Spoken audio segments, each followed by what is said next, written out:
মণ্ডলী মাঠের দক্ষিণ দিক থেকে প্যারেড গ্রাউন্ডে প্রবেশ করছে ঐতিহ্যবাহী পতাকাবাহী দল।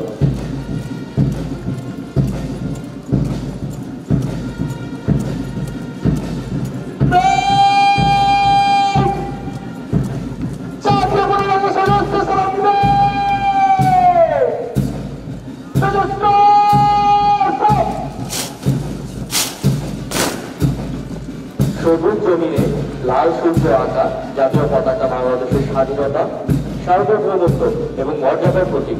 সেনাবাহিনীর কোনো প্রতিষ্ঠানের পক্ষে এই পতাকা প্রাপ্তি অত্যন্ত গৌরব ও সম্মানের বিষয়। জাতীয় পতাকা লাভ কোনো প্রতিষ্ঠানের দক্ষতা, মর্যাদা ও সুনামের রাষ্ট্রীয় স্বীকৃতি।